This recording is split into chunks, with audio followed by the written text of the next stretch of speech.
한번 따라서 합시다. 축복하시는 하나님을 경험하라. 박자가 안 맞았어요. 다시 한번 축복하시는 하나님을 경험하라. 경험하라. 예, 아멘. 제가 17살 때부터 교회를 나갔는데 그때 얼마 되지 않아서 예수를 믿지 않는 친척들이나 친구들이 저에게 너 하나님 나에게 보여달라 이렇게 종종 말을 했었습니다. 그 사람들이 정말 하나님을 보고 싶었던 건 아니죠. 그들이 저에게 하나님을 보여달라고 했던 것은 야, 보이지도 않는 하나님을 어떻게 믿니? 그러면서 사실상 저를 조롱했던 것입니다. 여러분들도 비슷한 경험을 하셨을 것입니다. 어떤 사람들은 야, 하나님이 정말 있으면 세상이 왜 이 모양이냐? 그렇게 말합니다.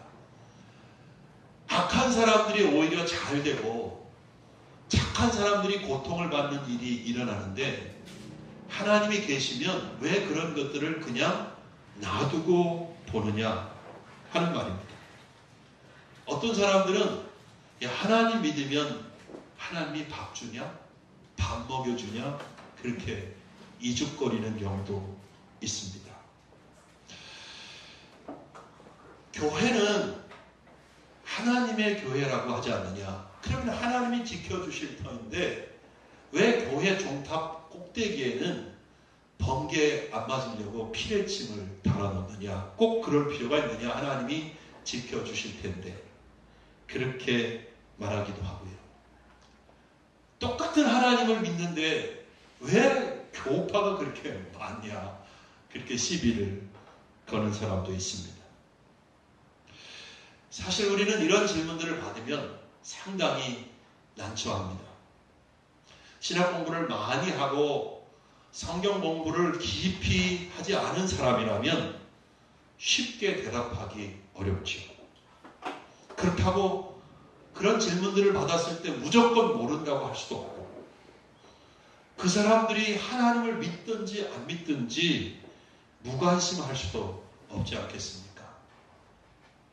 우리는 하나님의 자녀들로서 이 세상을 살아가면서 세상 사람들에게 하나님이 살아계신 것을 보여줘야 합니다. 그것이 우리들의 사명이거든요. 그런데 그 사명을 잘 감당하려면 전제가 있습니다. 그 전제가 이루어지지 않으면 우리는 하나님을 보여줄 수가 없어요. 그게 뭐냐 하면 내가 먼저 하나님을 확실하게 만나는 것입니다. 내가 먼저 하나님이 살아계신 것을 경험하는 것입니다. 내가 먼저 하나님의 능력을 체험하는 것입니다.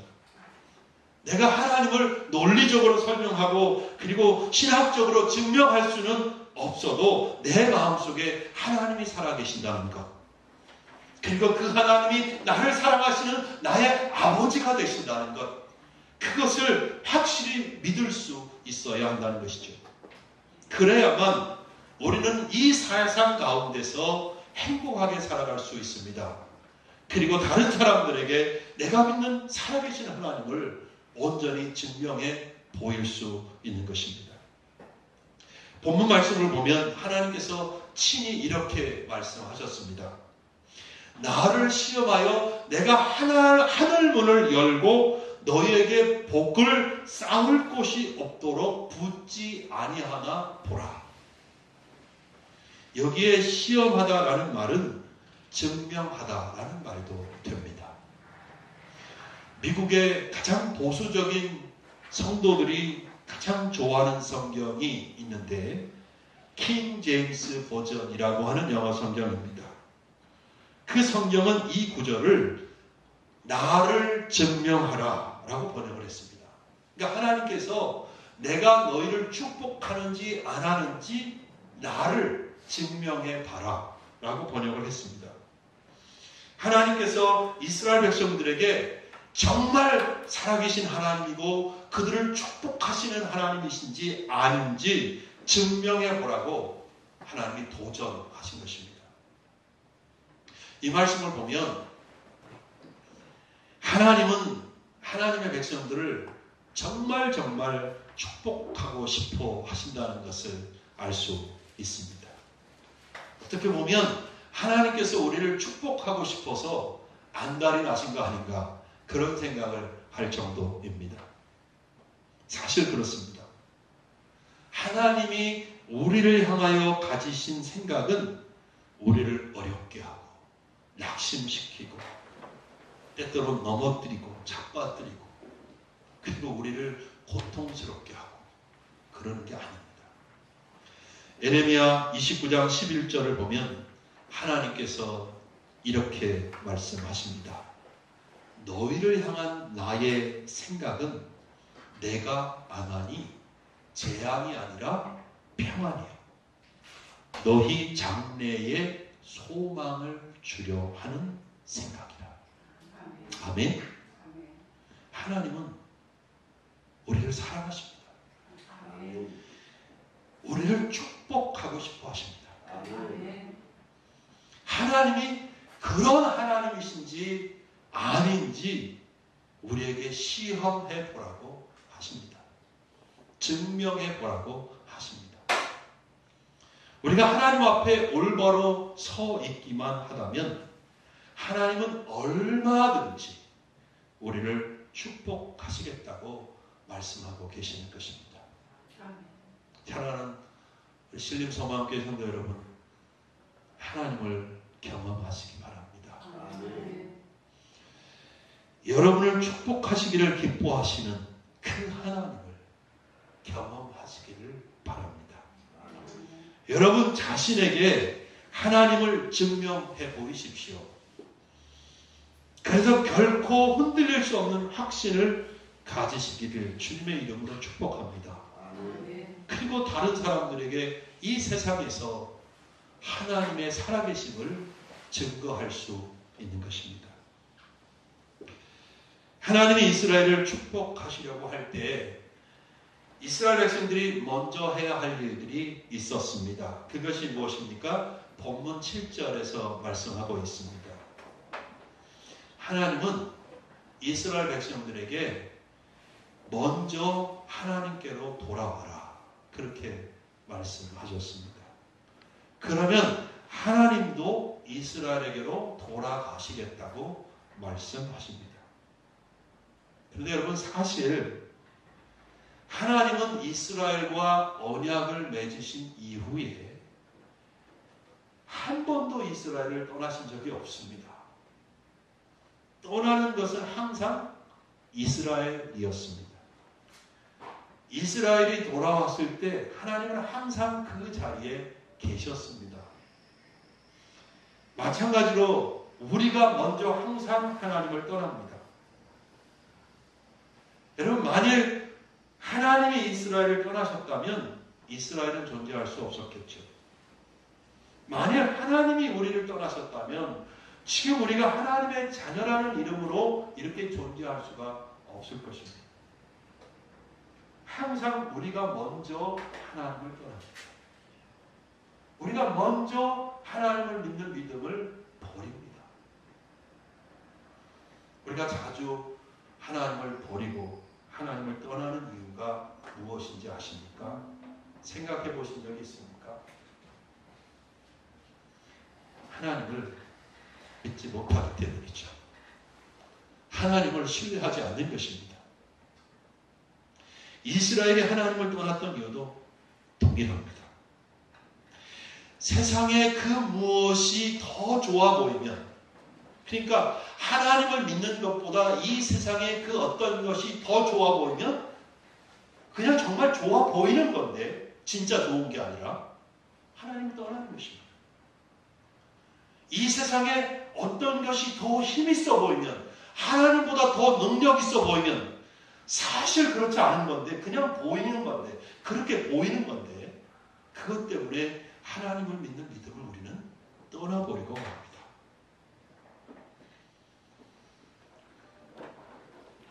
사실상 하나님보다 더 좋은 것 이 세상에 없습니다. 하나님보다 더 능력 있는 존재 이 세상에 없습니다. 하나님을 믿고 하나님을 의지하는 것이 최고입니다. 근데 우리는 종종 그 믿음을 잃어버리기 때문에 하나님을 떠나는 것입니다. 그러므로 우리가 하나님을 다시 체험하려면, 하나님을 경험하려면 하나님께로 돌아와야 합니다. 즉 회개해야 합니다. 여러분의 방식을 바꿔야 합니다. 여러분이 지금 걷고 있는 길을 돌이켜야 하는 것입니다. 그리고 다시 전적으로 하나님을 믿고 의지해야 합니다. 그럴 때 우리는 우리의 삶 가운데 함께 하시고 축복하시는 하나님을 경험할 수 있습니다. 우리가 하나님을 향한 절대적인 믿음을 표현할 수 있는 방법은 많습니다. 사실 우리의 모든 생활 속에서, 삶의 모든 영역에서 하나님을 인정하고 또 우리의 삶을 하나님께 맡겨야 하겠습니다. 그런데 본문에서 하나님이 지적하시는 한 가지가 있습니다. 그것은 우리가 얻은 소득에 관한 것입니다. 즉 우리는 소득의 11조를 하나님께 드림으로 하나님을 향한 믿음을 표현할 수 있습니다. 그래서 11조를 드려서 믿음을 고백하는 것이 참으로 중요합니다. 하나님께서 11조를 명하신 것은 우리의 믿음을 보시기 위함입니다. 11조를 드리는 것은 내 삶의 모든 것이 하나님께 의존되어 있다는 것을 믿음으로 고백하는 것입니다. 하나님이 주셔서 내가 이 모든 것을 가질 수 있다는 믿음의 고백이지요. 하나님의 은혜로 인하여 내가 이 모든 것을 누리고 사는 것입니다 라고 하는 신앙 고백입니다. 나의 건강도 직장도 재능도 학식도 모든 것이 다 하나님께로부터 왔다고 하는 것을 고백하는 것입니다. 그러므로 11조를 드리는 사람을 하나님이 기뻐하십니다. 네. 왜냐하면 전적으로 하나님을 믿고 의지하는 사람이기 때문입니다. 히브리서 11장 6절 말씀 잘 아시죠? 믿음이 없이는 하나님을 기쁘시게 할 수 없습니다. 근데 10의 1조를 드리는 사람은 전적으로 하나님을 믿는 사람이라고 할 수 있습니다. 그래서 하나님께서 기뻐하시고 축복하시겠다고 하시는 것입니다. 질문이 생기죠? 여러분 마음속에 질문이 생길 것입니다. 목사님, 그러면 11조를 안 드리면 하나님께서 기뻐하시지 않나요? 네, 기뻐하지 않습니다. 우리가 11조 안 드리면 하나님이 기뻐하시지 않습니다. 아니, 하나님께서 누구나 사랑하신다고 하시지 않았나요? 네, 그렇습니다. 하나님은 우리 모두를 사랑하십니다. 그러나 사랑하시지만 기뻐하시지는 않는 사람이 있습니다. 바로 믿음이 없는 사람은 사랑하시지만 그를 기뻐하실 수는 없습니다. 그러나 믿음이 있는 사람은 사랑하시면서 그를 바라보면서 동시에 기뻐하시는 것입니다. 하나님이 기뻐하시는 사람은 하나님을 믿는 사람입니다. 그리고 10의 1조를 드리는 사람은 하나님 앞에 믿음의 사람입니다. 하나님은 믿음의 사람을 기뻐하시고 축복하십니다. 그래서 우리에게 축복을 하는지 안 하는지 하나님을 시험해 보라고 하십니다. 11조를 드림으로써 축복하시는 하나님을 너의 삶에서 증명해 보라고, 증거해 보라고 도전하시는 것입니다. 말라기 선지자 시대에 이스라엘 백성들이 11조를 드리지 못했습니다. 그것처럼 지금도 많은 성도들이 11조 헌금을 드리지 못하고 있습니다. 또 11조를 드린다고는 하지만 사실상 온전한 11조를 드리지 않습니다. 왜냐하면 11조를 드리는 일은 쉽지 않기 때문이죠. 11조는 사실 큰 믿음이 요구되는 일이기 때문입니다. 어떻게 보면 10만 원에서 만 원을 드리는 건 쉬울 수 있어요.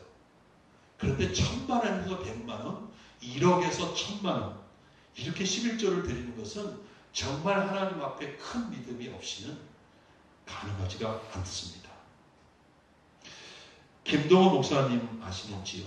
높은 뜻 충의 교회 이제는 원로 목사님이신데 오래전에 깨끗한 부자라는 책을 쓰셨습니다. 그 책에서 11조에 대해서 이렇게 말합니다. 조금 길지만 제가 전문을 그대로 읽어드리겠습니다. 상당히 공감이 가는 내용이고요. 11조 헌금을 드리는 일에 대해서 11조를 드리고 계시는 성도님들이나 안 하는 성도님들이나 깨달음이 있기를 바랍니다. 읽어드릴게요. 11조 생활이란 돈에 대한 지나친 욕심을 버리게 하기 위해 하나님이 정해놓으신 훈련이라고 생각한다. 정직한 11조 생활로 우리가 분명히 얻는 것이 있다. 돈에 대한 욕심을 버리고 돈을 지배하고 다스릴 수 있는 힘을 얻게 되는 일이다. 군인 중에 특전대원이 있다. 조금만 높은 곳에 올라서도 다리가 떨리는데 비행기에서 낙하산을 메고 뛰어내리는 일은 보통 사람이 어떻게 할 수 있겠는가? 특전대원이라고 해서 예외는 아닐 것이다. 그러나 특전대원들은 피나는 공수훈련을 통해 서슴없이 하늘에서 뛰어내리는 강한 군인이 된다. 특전대원들이 처음부터 비행기에서 점프하는 것은 아니다. 지상에서 점프대를 만들어 놓고 연습을 하는데 그 높이가 10m라고 한다. 사람이 가장 강렬한 공포를 느끼는 높이가 11m라고 한다. 점프대 위에 서면 눈높이가 대략 11m로 맞춰지기 때문에 점프대를 10m 높이로 만들어 놓는다는 것이다. 이 점프대에서 뛰어내리는 연습을 자꾸 하면 결국 비행기에서 점프할 수 있게 된다고 한다. 나는 이 이야기를 들으면서 다음과 같은 생각을 해보았다. 11조란 사람이 돈에 대해 가장 공포를 느끼는 액수이다. 11조를 낼 수 있으면 돈에 대한 욕심으로부터 점프할 수 있다. 하나님께서는 11조라는 제도를 특전대형 점프대처럼 만들어 놓으셨다. 거기서 뛰어내린 사람은 결국 돈에 대한 욕심에서 자유롭게 살 수 있다. 그러면 신앙의 특전대원이 될 수 있다. 그러나 거기서 뛰어내리지 못하는 사람은 절대로 신앙의 특전대원이 될 수 없다. 즉 온전한 11조 생활을 하지 못하는 사람은 절대로 돈에 대해 자유로운 사람이 될 수 없다. 돈에 대한 욕심에서 자유로울 수 없다. 하늘의 보물을 쌓는 사람이 될 수 없다. 그는 결국 평생 땅만 생각하며 땅에만 보물을 쌓는 사람으로 살다가 죽을 수밖에 없다. 여러분 어떻게 생각하십니까? 우리 이제 분명하게 알아야 합니다. 하나님은 11조를 통해서 우리의 믿음을 달아보시는 것입니다. 우리가 11조를 할 수 있다면 하나님은 그것을 정말 하나님을 의지하는 믿음을 가진 사람이라고 보신다는 것이죠. 그리고 싸울 곳이 없을 정도로, 기억하세요. 싸울 곳이 없을 정도로 축복해 주시겠다고 하는 것입니다. 그러나 이스라엘이 11조를 드리지 않는 것에 대해서 하나님께서 말씀하십니다. 이스라엘이 하나님의 것을 도적질했다고 하십니다. 도적질. 그러니까 지금도 마찬가지죠. 하나님 앞에 11조를 드리지 않는 것은 하나님의 것을 도적질하는 것입니다. 그리고 9절에 이스라엘이 저주를 받는 이유가 뭐냐? 그들이 11조를 드리지 않았으므로 하나님의 것을 도적질했기 때문이라고 분명하게 말씀하십니다. 이 말씀은 정말 경험해보지 않은 사람들, 믿음이 없는 사람들에게는 정말 황당하게 들릴 수 있는 얘기죠. 믿음이 없는 사람이 들으면 야 진짜 유치한 협박, 유치하게 협박하는 것처럼 들릴 수 있습니다. 오늘 정말 제가 11조 설교 10년도 넘어서 지금 처음 하는 건데 오늘 이 설교를 듣고 있는 여러분 가운데도 도저히 받아들일 수 없는 얘기라고 생각하시는 분들이 있을 수 있습니다. 무슨 그런 말도 안 되는 얘기를 하십니까? 그렇게. 하지만 한번 생각해 보시기 바라요. 내가 지금 11조를 안 하고 있는데 11조를 안 하기 때문에 그 결과 내가 더 잘 살게 되었는지 생각해 봐요. 오히려 더 많은 구멍이 여기저기 숭숭 뚫려서 그 돈이 아니 11조 하려고 했던 그 돈보다 더 많은 돈이 퉁퉁 빠져나가고 있지 않은지 생각해 보라고. 저는 오늘 본문의 성경 말씀을 진짜 그대로 믿습니다. 그래서 여러분들에게 한번 부탁을 드릴게요. 만일 11조를 하지 않았어요. 그래서 그걸 저축하고 뭐 그걸 가지고 재테크를 해가지고 진짜 더 많이 부자가 됐다. 돈을 굉장히 많이 모았다. 그런 분이 있으면 저에게 말씀해 주십시오. 저도 11조 안 하고 그렇게 해보겠습니다. 반면에 11조 헌금 드려서 나 가난하게 되었습니다. 11조 했더니 정말 쓸 돈이 없어서 지금 내가 너무 가난하게 되고 끼니도 있기 어려울 정도가 되어버리고 말았습니다. 그런 분도 말씀해 주십시오. 11조 하지 말라고 제가 말씀드리겠습니다. 하지만 여러분 가운데 그런 분들은 한 분도 안 계실 것입니다. 여러분 대부분이 이렇게 고백할 거예요.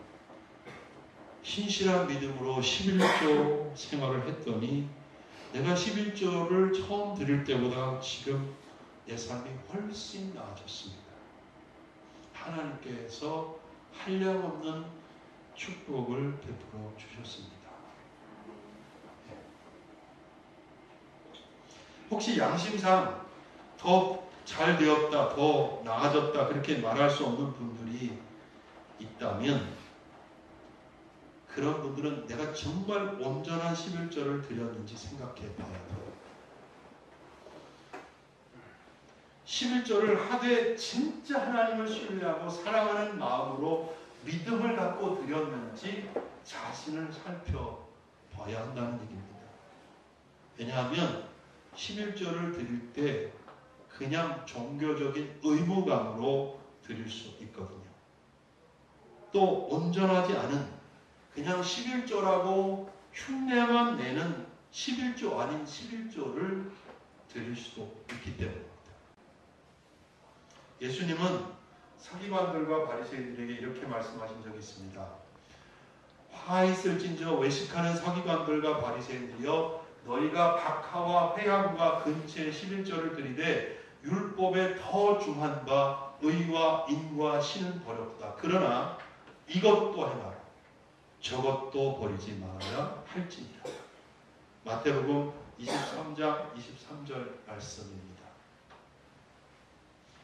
어떤 분들은 11조를 그거 구약시대에나 있었던 율법인데 이 신약시대에도 그렇게 의무적으로 11조를 해야 합니까?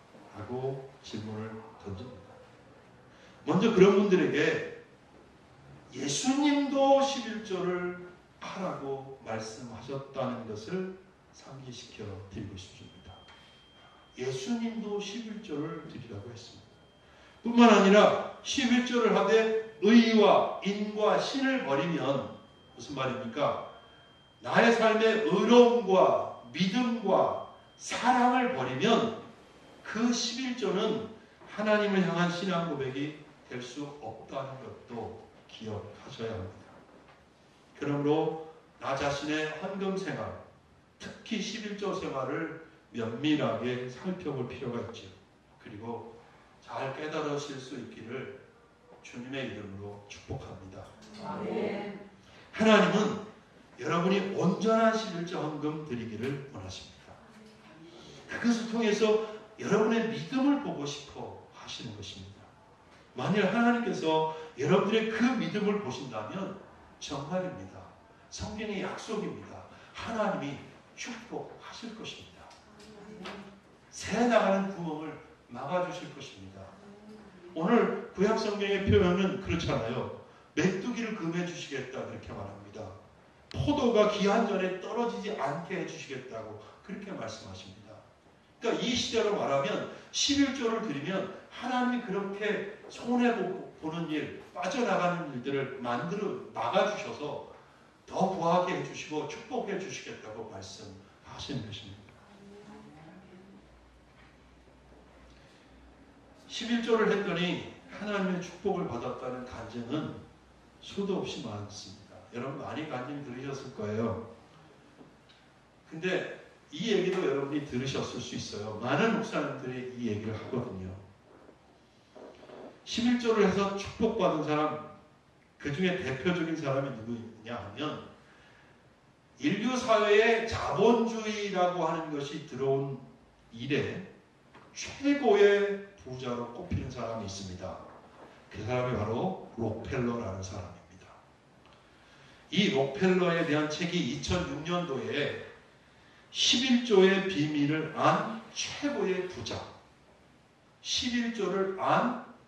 11조의 비밀을 안 최고의 부자라는 제목으로 책이 나왔습니다.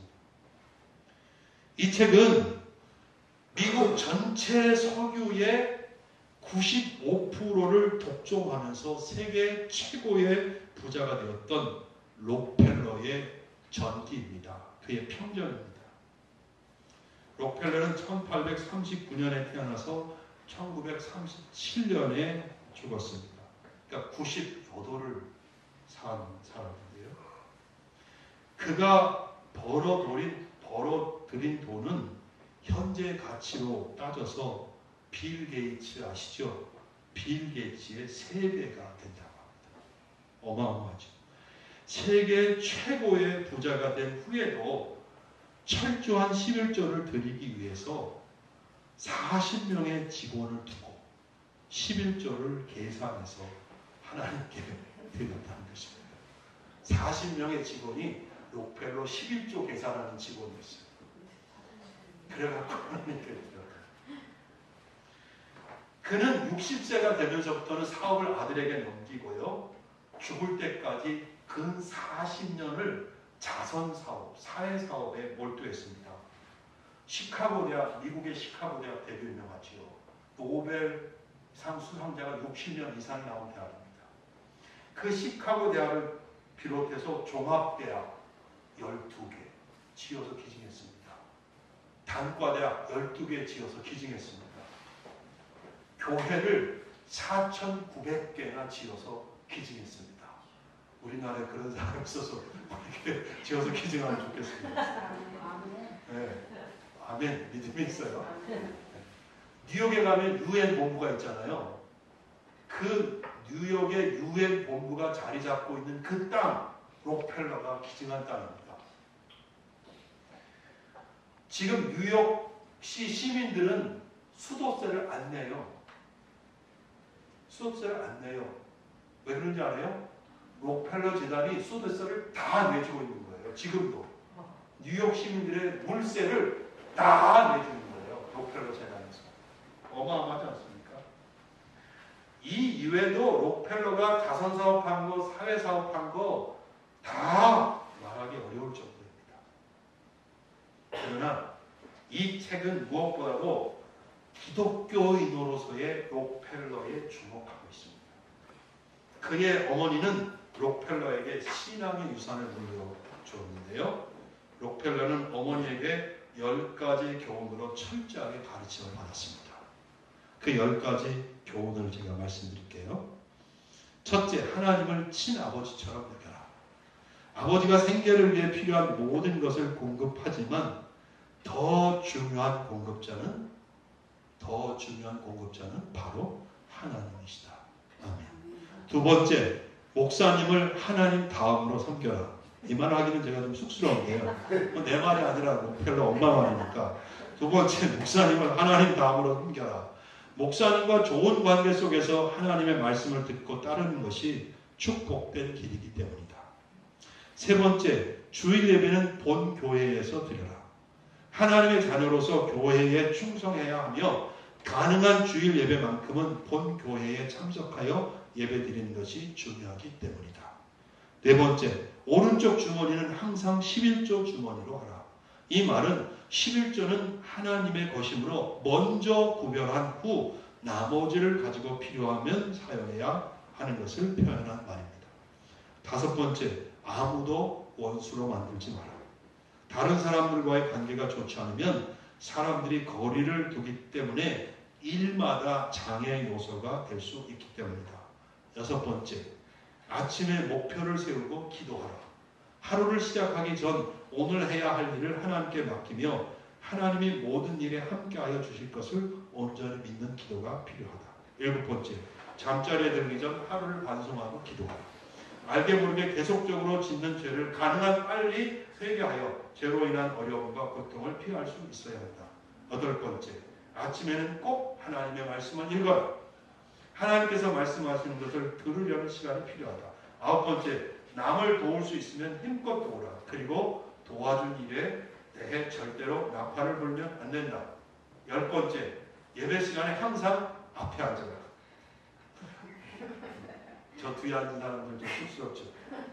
예배 드리고 말씀 듣는 일에 누구보다도 앞장서서 하려는 노력이 필요하다. 많이 들으셨지만 또 들으니까 새롭지요. 말씀을 맺겠습니다. 이 시간 여러분 속에 예수 그리스도 안에서 나의 아버지이시며 나를 사랑하셔서 우리를 기꺼이 축복하시고 싶어 하시는 하나님을 향한 믿음이 있는지 스스로 자신을 살펴보실 수 있기를 바랍니다. 여러분, 사랑하는 신림소망교회 성도 여러분, 이제부터 하나님께 소득의 온전한 11조를 드리실 수 있기를 바랍니다. 11조는 하나님을 향한 믿음이 있음을 내가 증명하는 것입니다. 왜냐하면 하나님이 내 삶의 공급자다. 하나님이 다 주시는 거다. 하나님이 채워주시는 거다. 라는 믿음이 없이는 결코 11조를 드릴 수 없기 때문입니다. 11조를 드려서 하나님을 경험하십시오. 11조를 드려서 하나님이 정말 축복하시는 하나님인지 스스로에게 증명해 보이십시오. 그것을 경험하십시오. 그리고 사람들에게 이 세상 가운데서 하나님이 살아계신 하나님이라는 사실을 증명해 보십시오. 증거하십시오. 축복하시는 하나님을 세상에 보여주시기를 바랍니다. 아멘. 그것이 정말 이 시간에 하나님의 자녀된 우리에게 하나님이 우리에게 바라시는 것입니다. 아멘. 아멘. 기도하겠습니다.